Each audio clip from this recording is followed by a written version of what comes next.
कहना तो नहीं चाहिए, थोड़ी कड़वी बात जरूर है, पर किसी ने कितनी प्यारी बात कही कि पिता के कपड़े उतर गए बिटिया को अच्छी पढ़ाई लिखाई कराने में। पिता के कपड़े उतर गए बेटी को अच्छे से पढ़ाने लिखाने में, और बेटी के कपड़े उतर गए फेसबुक इंस्टा पे फॉलोअर्स बढ़ाने में। यही है आज के संस्कार। पिता मर मर के कमा रहा है कि हमारी बेटी अच्छे से पढ़ लिख पाए, अच्छे से वो अपने पैरों पे खड़ी हो पाए, योग्य बन सके। और बेटी को क्या लगा है, इंस्टा पे फेसबुक पे कैसे हमारे फॉलोअर्स बढ़ जाएं। अब उसके लिए न जाने क्या क्या आजकल की लड़कियां करती रह रही है महाराज। ये आज का समाज हो गया। और देखो कल चर्चा हम कर ही रहे थे और संस्कार की बात चली रही है, तो 2-3 दिनों से आजकल एक फेसबुक पे एक मैटर चल रहा है। 2-3 दिनों से तो हम नहीं समझ पा रहे थे, पर आज हमने देखा और थोड़ा सा सुना। एक कोई शो आता है, उस शो का नाम मुझे नहीं पता, मैं नहीं देखती, लेकिन उसमें एक व्यक्ति बैठा है जिसका नाम है रणवीर अलाहाबादिया। शायद मेरे से पहले आपने सुना भी होगा, देखा भी होगा, और अगर सुना है तो फिर तो आप समझ ही रहे होंगे, नहीं सुना होगा तो सुनना भी नहीं। महाराज अगर बच्चों को संस्कार नहीं दिए तो रणवीर जैसे ही बच्चे पैदा होंगे। क्या अभद्र टिप्पणी की उसने, क्या गंदा मजाक किया उसने इतनी गंदी टिप्पणी की, इतनी अभद्र बातें की हैं, इतने अशब्द बोले हैं, वो भी किसके लिए, अपने माता पिता के लिए, अपने माँ बाप के लिए। और ऐसे अभद्र शब्द बोले हैं कि उसे व्यासपीठ से हम कह नहीं सकते, हम बोल नहीं सकते। व्यासपीठ की अपनी एक गरिमा है, पर इतनी घटिया बातें, ऐसे शब्दों का प्रयोग।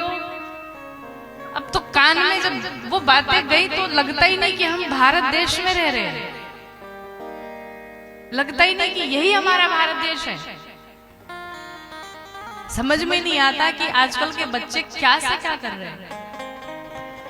दूर की बात हो तो समझ में आए महाराज, अपने माता पिता के लिए इतनी गंदी बातें, इतनी गंदी सोच, इतनी घटिया सोच।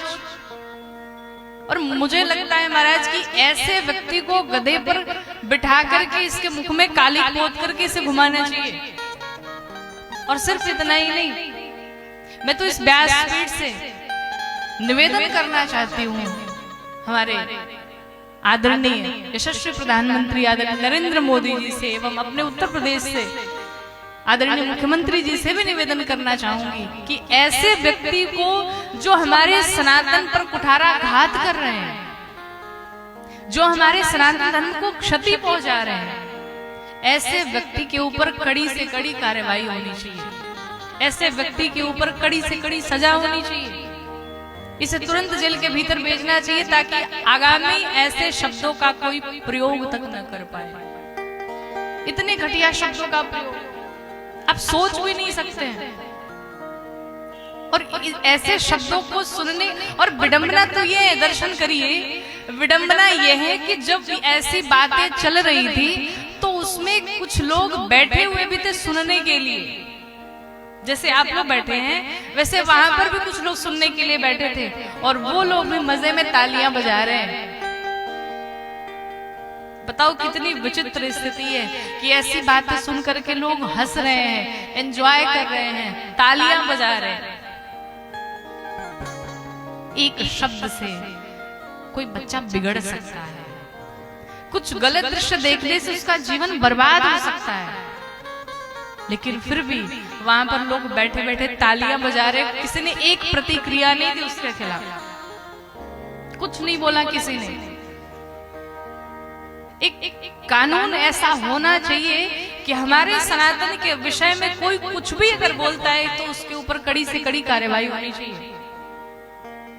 कभी महाराज फिल्मों में हमारे देवी देवताओं को अजीब अजीब तरीके से दिखाने लगते हैं, कभी हमारे संतों पर, कभी हमारे आचार्यों पर मूवी बनती है, न जाने क्या क्या चीजें दिखाई जाती हैं, समाज में परोसा जाता है। ये सब क्या है? कैसे हमारा सनातन धर्म सुरक्षित होगा?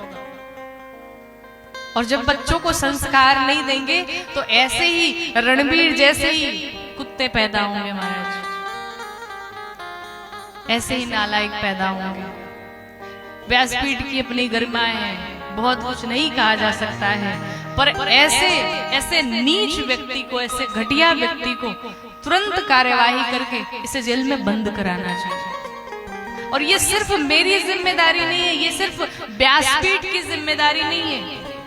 अगर आपको लगता है कि आप हिंदुस्तान के हैं, आप भारत देश के हैं, अपने देश हित में, अपने राष्ट्र हित में अगर आप कुछ भी करना चाहते हैं, तो ये हमारी एक एक की जिम्मेदारी बनती है कि सब अपने तरफ से जहां कहीं वो पोस्ट करिए इसे, और सभी मिलकर के मांग करिए कि ऐसे नालायक व्यक्ति को तुरंत कड़ी से कड़ी सजा हो सके।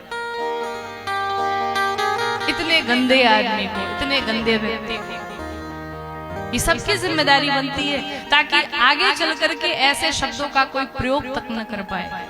जो माता पिता हमारे भगवान होते हैं, उस माता पिता के लिए इतनी गंदी बात है। ये उस नालायक व्यक्ति के लिए 4 पंक्तियां हम निवेदित करते हैं। वो जहां कहीं भी हो, अगर ये फेसबुक इंस्टा पे जाएगा तो कहीं ना कहीं उसके तक पहुंच ही जाएगा। हम उसे कहना चाहते हैं कि अश्लील बोलते घूमते हैं, बोलो ये कौन सी आजादी है?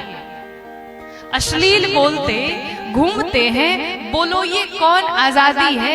ये गंदी सोच उगलता है, कैसा ये इलाहाबादी है? ये गंदी सोच उगलता है, कैसा ये इलाहाबादी है? पागल खाना में भेजो या जेल के भीतर बंद करो। पागल खाने में भेजो या जेल के भीतर बंद करो। गौरी तुम विरोध करो, सनातनी तुम विरोध करो, और अपनी आवाज को बुलंद करो।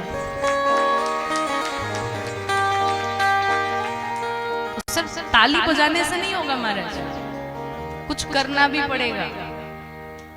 उन सभी बहन बेटियों से निवेदन है, उन सभी माता पिता से निवेदन करना चाहती हूँ कि कुछ दो या ना दो, पर अपने बच्चों में संस्कार अवश्य भरिए, ताकि ऐसे नालायक बेटे पैदा ना हो सके। आप एक बार विचार करिए, हम तो ये सोच रहे हैं कि जिस माता पिता ने उसे जन्म दिया होगा, वो अपने माता पिता के सामने जाकर के कौन सा मुख दिखाएगा? और वो आज वो माता भी अपने ऊपर कोस रही होगी कि इस नालायक को हमने 9 महीने अपने पेट में रखा और इतनी दुख झेले हमने। आज उसे भी शर्मिंदगी महसूस हो रही होगी।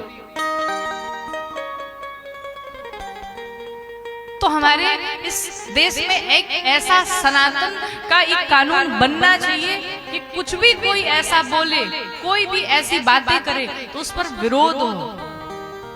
पर महाराज आजकल घरों घरों में सीरियल चलते हैं, और उन सीरियलों में ऐसी ऐसी मॉडर्न चीजें दिखाई जाती हैं कि माँ बूढ़ी हो गई है, बच्चे विवाह करने योग्य हुए हैं, और वो बूढ़ी माँ अपना भी विवाह कर रही है, बच्चों का भी विवाह कर रही है। कोई सीरियल हमने देखा, क्या नाम था उसका, अनुपमा। बुढ़िया हो गई और वो विवाह करने चली है, और बच्चों का भी विवाह हो रहा है, माँ भी विवाह कर रही है। अब आप बताओ, जो बच्चे घर परिवार में फैमिली के साथ में बैठ करके उस सीरियल को देखेंगे, उनके दिमाग में क्या जाएगा? वो तो यही सोचेंगे कि भाई ये इसका मतलब कि बुढ़ापे में भी हम विवाह कर सकते हैं, 2-3 विवाह हो सकता है, कोई टेंशन नहीं है। मतलब कि फ्रैंक एक माता पिता और बच्चों के बीच में जो डिस्टेंस होना चाहिए वो नहीं है। अब तो बच्चे माता पिता से फ्रेंड बनने लगे। पहले ऐसा नहीं था महाराज, पिता से एक दूरी थी, एक गरिमा थी, एक मर्यादा थी, पर अब ऐसा नहीं है। अब तो दोस्ती के नाम पे सब कुछ कह लो। तो फिर हमारा देश कहाँ जाएगा? हमारे भारत देश का क्या होगा? ये पाश्चात्य शैलियां कैसे हावी हैं हमारे देश में? हमने इसीलिए कल आपसे कहा था कि महाराज पैसा चला गया तो कुछ नहीं गया, money is gone, nothing is gone, health is gone, something is gone, पर character is gone, everything is gone. आपका कैरेक्टर चला गया तो आपका सब कुछ चला गया, और इस रणवीर नालायक का सब कुछ चला गया, क्योंकि ये कैरेक्टरलेस है। इसे सभी से निवेदन है, सभी की जिम्मेदारी बनती है कि जो भी अपना फेसबुक इंस्टा जो भी चलाते हैं, सब अपने अपने फेसबुक इंस्टा पे इसके कड़ी कार्यवाही के लिए सभी लोग सपोर्ट करिए, और सभी अपने इंस्टा फेसबुक पे डालिए। बहन बेटियां अपने इज्जत को बचाएं, अपने माता पिता की इज्जत को बचाएं, अच्छी शिक्षा ग्रहण करें, और कुछ जीवन में ऐसा करें जिससे माता पिता का नाम हो सके, गर्व से कहें कि हमारी बेटी है।